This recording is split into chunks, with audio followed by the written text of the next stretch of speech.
하나님 아버지와 주 예수 그리스도로부터 오는 은혜와 평강이 이 자리에 계신 여러분들과 함께 하시기 바랍니다.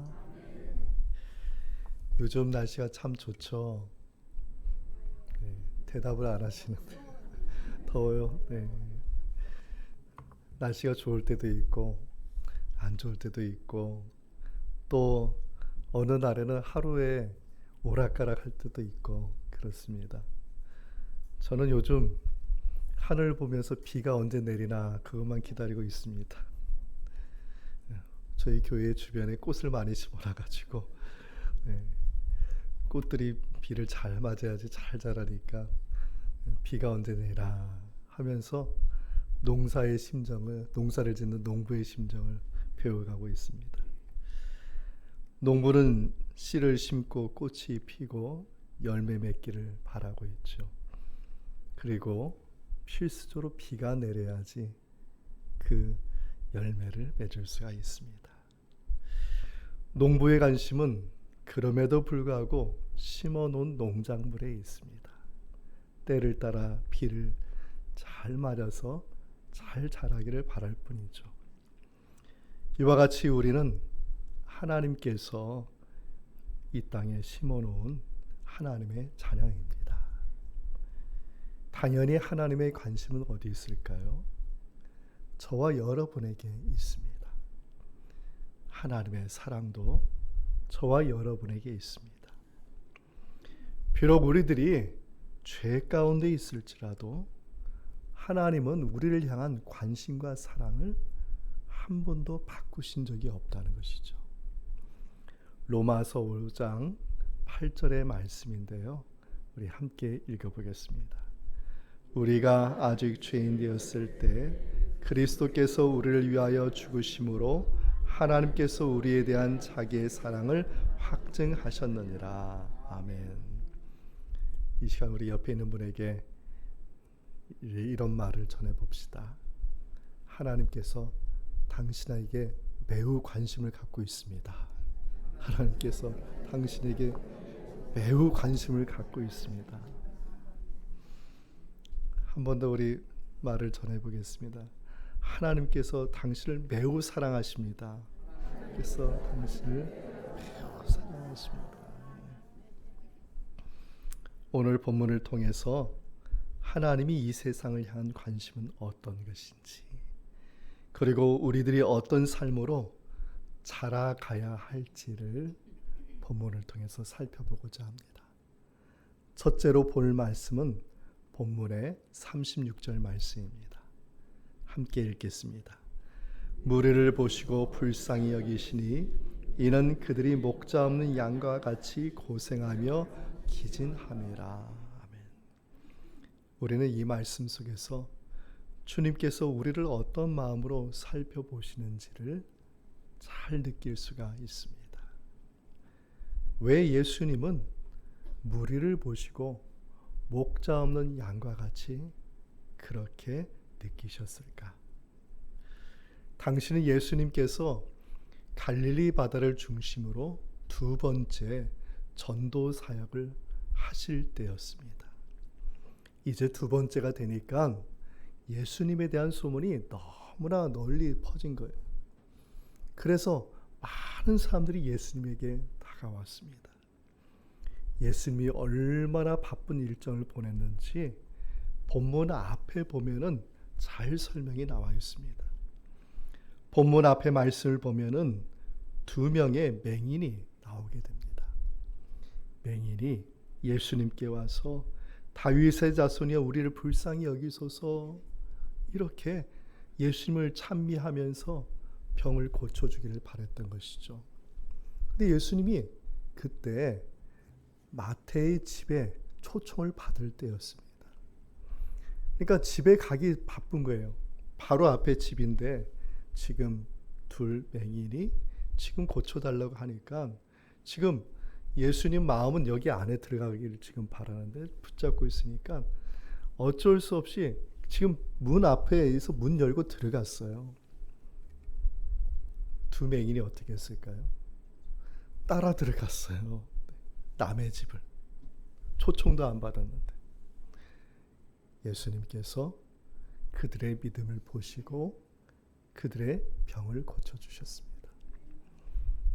마태의 집에 초청받고 이제 마태의 집을 나오는데 또 문 앞에서 사람들이 기다리고 있었어요. 나가실 때에 귀신 들려서 말을 못하는 사람들이 데려온 거예요. 예수님께서는 귀신을 쫓아내시고 치료하여 주셨습니다. 이처럼 예수님께서는 갈릴리 주변, 바다의 그 주변에는 마을과 도시를 방문하시면서 쉼 없이 사역을 하시고, 그래서 귀신을 쫓아내고 병든 자를 고치니까 많은 사람들이 예수님을 따라오게 된 거예요. 그래서 오늘 본문에 나온 무리는 누구냐면 바로 그 사람들을 두고 무리라고 말하는 것입니다. 근데 예수님께서 그 무리를 보시면서 뭐라고 말씀하셨는지 저희들이 함께 읽었습니다. 그들은 목자 없는 양과 같았다.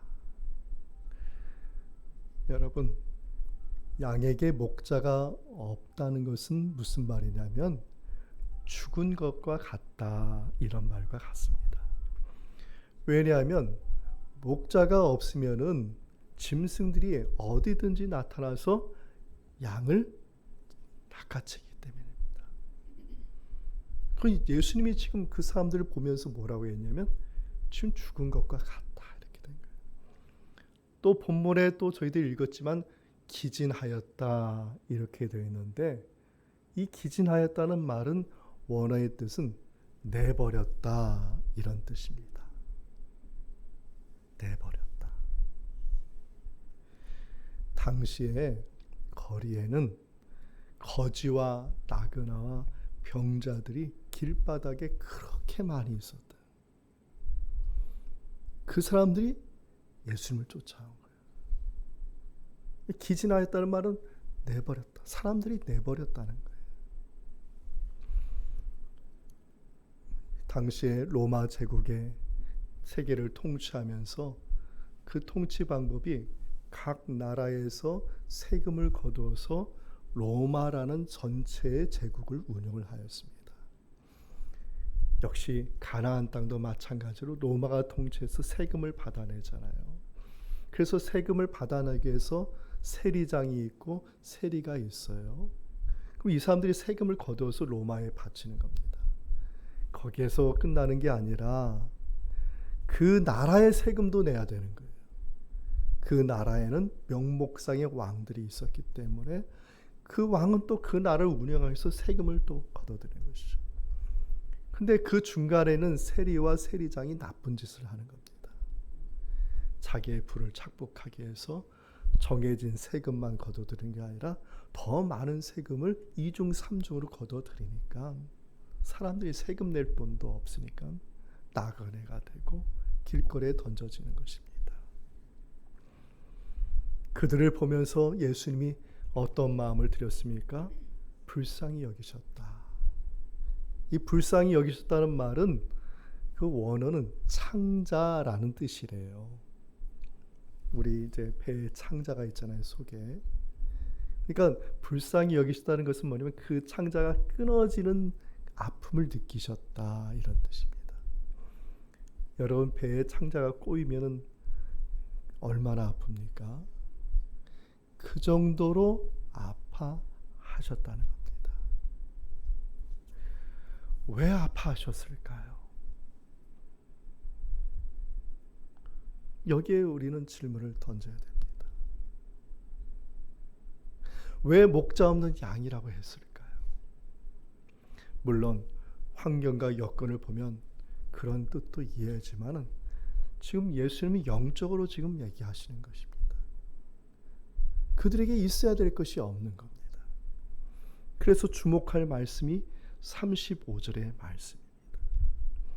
예수님께서는 각 마을과 도시를 가면서 가장 먼저 하신 일이 무엇이냐면 말씀을 가르치시고 천국 복음을 전하였다고 이렇게 말씀하고 있습니다. 그리고 나서 귀신을 쫓아내고 병을 고쳐주셨다는 겁니다. 다시 말해서 지금 그들을 보면서 아파하신 이유가, 목자 없는 양과 같이 불쌍히 여긴 이유가 그들에게 있어야 할 것이 없는 거예요. 뭐가 없는 겁니까?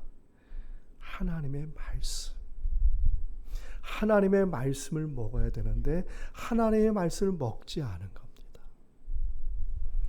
여러분, 예수님 믿는다고 하는데 하나님의 말씀을 먹지 않는다고 한번 생각해 보십시오. 얼마나 빈곤한지 몰라요. 반면에 하나님의 말씀을 믿음으로 먹으면요, 그 마음이 얼마나 풍성한지 몰라요. 네, 아멘 하시는 분이 별로 없어요. 하나님이 아시는 거죠. 말씀을 먹지 않으니까. 목자 없는 양과 같고. 양은 뭐예요? 목자가 양식을 주는데 양식을 안 먹는 거잖아요. 인간이 이 세상에 사는데 가장 필요한 것이 있다면 저는 하나님의 말씀이라고 믿습니다. 전체 과학이 아무리 발전해도 우주 끝에 간다 할지라도 인간에게 가장 필요한 것이 무엇이냐? 필수적인, 우리가 여기 계신 분 영양소를 아침마다 드시잖아요. 그런 분도 계시고, 정말 필수 영양, 그 영양분이 뭐냐? 영에게 필요한 영양분이 하나님의 말씀인 줄 믿습니다. 마태복음 4장 4절에서 예수님이 그래서 말씀하셨잖아요. 함께 읽겠습니다.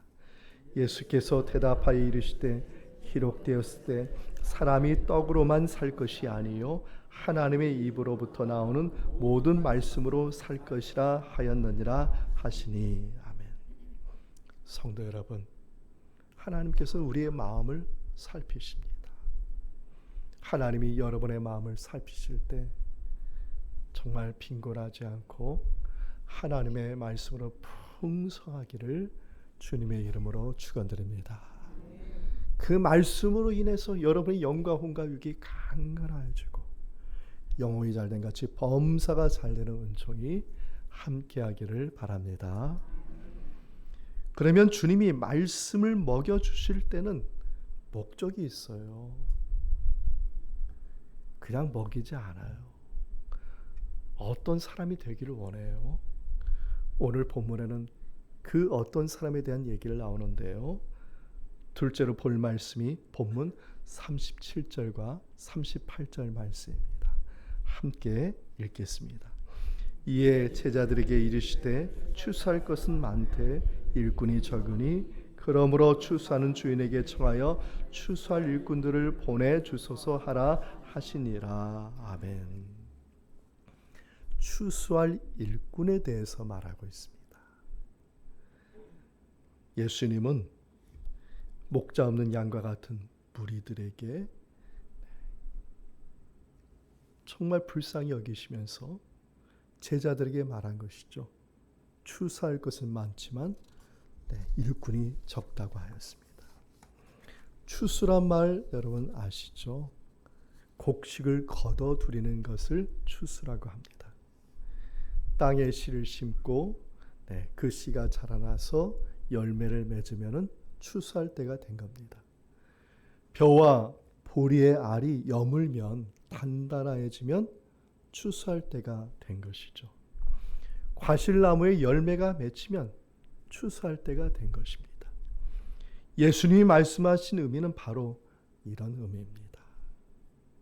예수님께서 갈릴리 바다를 2번씩이나 돌아다니시면서 많은 무리들을 데리고 온 것이에요. 고쳐주시고 귀신을 쫓아내주시고 그리고 말씀을 먹이셨어요. 이제 어떤 때가 된 거죠? 추수할 때가 된 겁니다. 추수할 때가 되었어요. 그런데 예수님이 이상한 말씀을 하신 거예요. 추수할 일꾼이 적다. 왜 예수님은 추수할 일꾼이 적다고 말씀하셨을까요? 단지 저는 이게 숫자의 의미는 아니라고 봅니다. 그리고 예수님은 그 추수할 일꾼을 보내달라고 기도하라고 했거든요. 저는 이 추수할 일꾼이 예수님처럼 예수님의 마음을 닮은 사람이 적다라는 의미로 느껴졌습니다. 예수님의 마음처럼 정말 구원받지 못한 사람이 있으면 그 사람을 향해서 내 창자가 찢어지는 그 아픔을 느끼면서 정말 그 영혼을 구원해야 되겠다는 그 예수님이 지금 본문에 말씀하신 무리를 보면서 그 불쌍히 여기셨던 그 마음을 가진 자, 그 가진 자가 적다는 의미가 아니겠습니까? 오늘날 일꾼 많잖아요. 세계 각지에도 선교사가 있고 어디에나 전도를 합니다. 과연 예수님의 마음처럼 전도하는 분이 있을까? 2003년에 제작된 루터의 영화입니다. 중세 가톨릭 신부들이 어느 죽음을 맞이한 사람을 교회 무덤에 묻힐 수 없다고 판단을 한 거예요. 여러분 유럽에 가보시면은 무덤의 가운데는 꼭 교회가 있습니다. 그래서 교회에서 예배를 드리고 장례식을 하는 겁니다.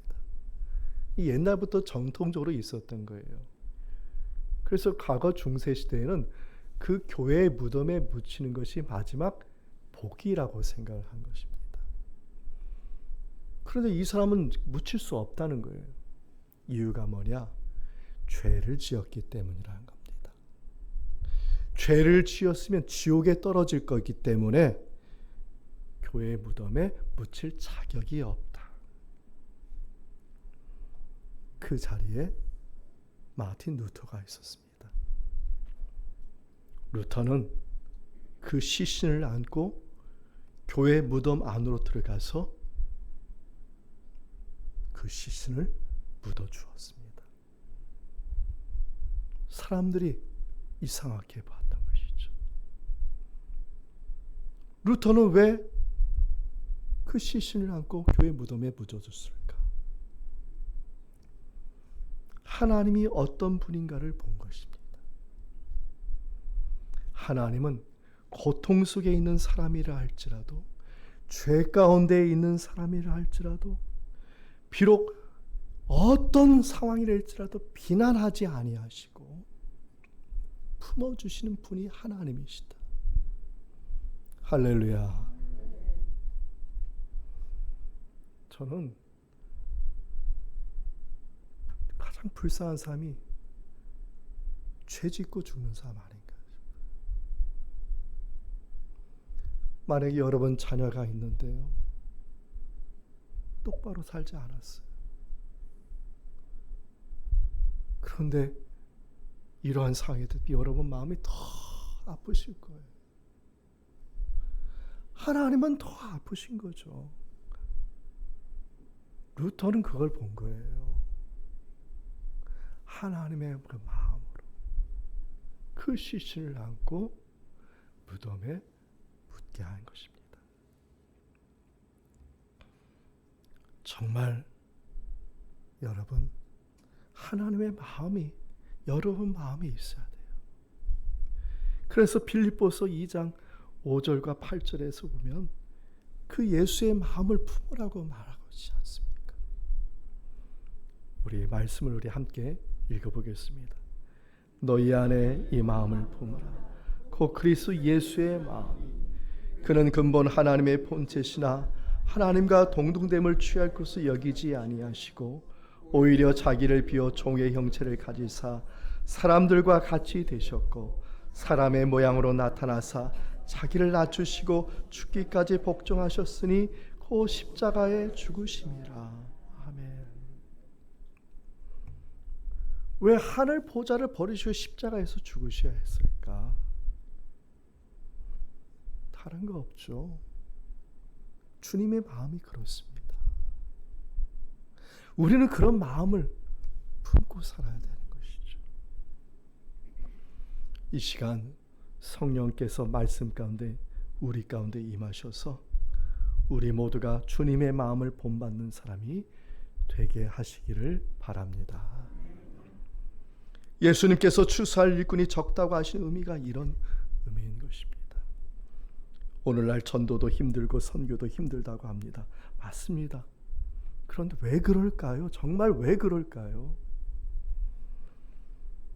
일꾼이 적어서가 아니죠. 일꾼 많아요.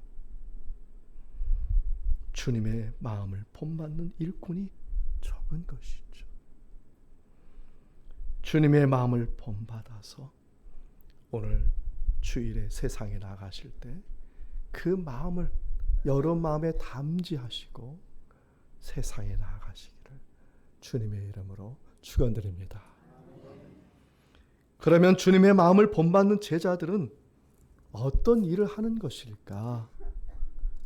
본문에 말한 추수한 일꾼들은 무슨 일을 하는 것일까? 세 번째로 살펴보고자 합니다. 5절에서 6절 말씀을 함께 읽겠습니다.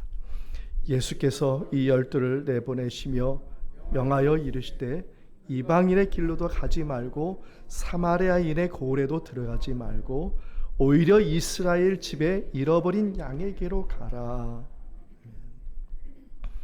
예수님께서요, 사도행전 말씀과 다른 말씀을 주셨어요. 사도행전 말씀은 땅끝까지 가는 것인데 마태복음 마지막 말씀도 그건데, 근데 이 본문 마태복음 9장 10장의 이 말씀은 거꾸로예요. 이방인의 길로도 가지 말고 사마리아인의 고을에도 들어가지 말고 이스라엘의 집 유대 땅에만 가라는 겁니다. 예수님께서는 제자들을 세우시고 그들을 추수할 일꾼들을 이제 보내시는 겁니다. 보내실 때 앞에서는 제자라고 얘기했고 뒤에는 사도라고 말씀하셨어요. 그 이유는 제자와 사도는 다르기 때문입니다. 제자라는 말은 헬라어로 마테테스라고 하는데요, 스승의 가르침을 받은 사람입니다. 그 가르침을 받아서 몸에 익히는 사람이 제자라고 한다면, 사도라는 말은 아포스톨로스라고 말합니다. 이 아포스톨로스란 말은 보냄받은 사람을 아포스톨로스라고 합니다. 예수님께서 3년 동안 데리고 있을 때는 제자였지만 예수님께서 보낼 때는 사도가 되는 것이죠.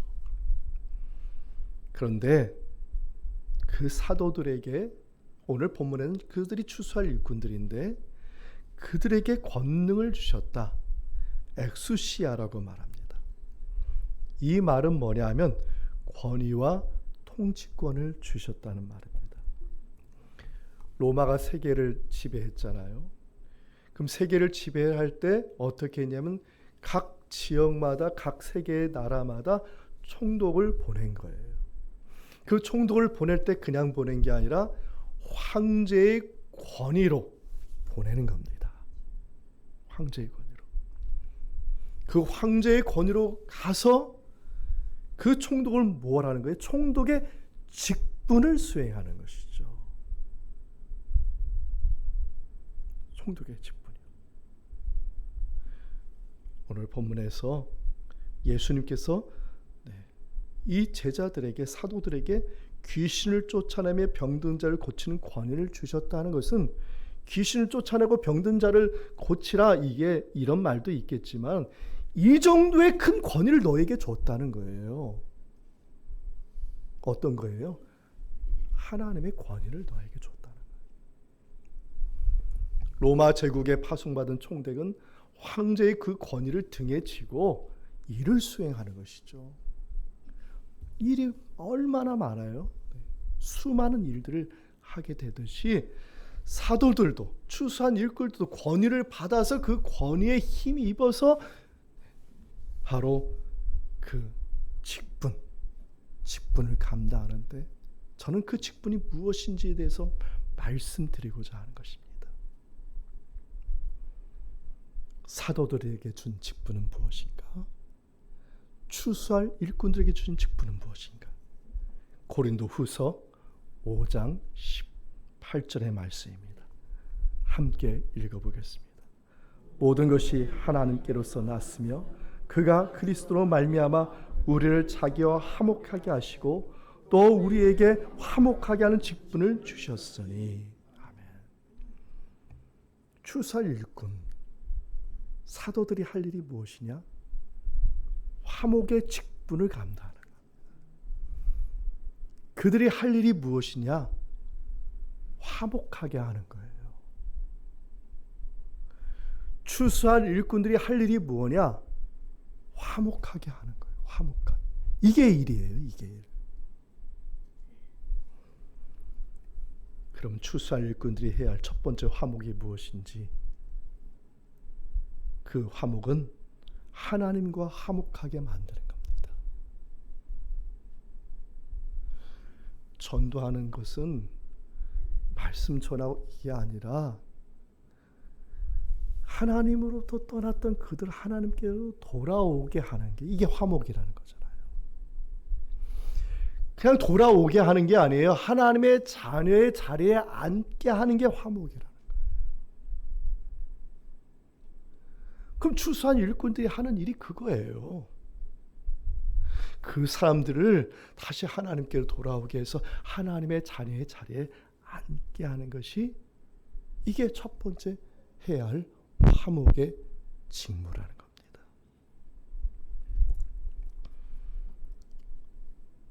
사랑하는 성도 여러분, 예수님께서 왜 십자가에서 돌아가셨어요? 성경은 그 십자가에서 돌아간 그 일을 두고 말하기를 화목 제사라고 말합니다. 요한일서 2장 2절의 말씀 함께 읽겠습니다. 그는 우리 죄를 위한 화목제물이 우리만 위한 뿐 아니요 온 세상의 죄를 위함이라. 아멘. 성도 여러분, 우리가 세상에 나가서 사람들이 하나님과 화목하게 만드는 것, 그렇게 되게 하는 것이 저와 여러분이 받은 직분이란 것 기억하시기를 바랍니다. 추수할 일꾼이 해야 할 두 번째 화목이 뭔지 아시겠습니까? 사람들과 화목한 것입니다.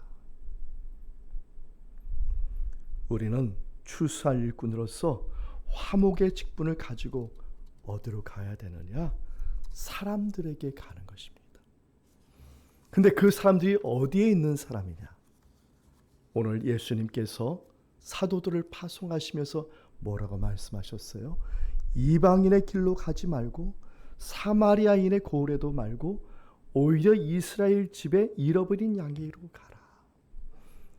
지금 잃어버린 양이 누굽니까? 앞에 있는 무리들이에요. 예수님을 따른 수많은 무리들. 그 무리들이 어디에 사는 사람들입니까? 갈릴리 바다 주변의 마을에서 온 사람들입니다.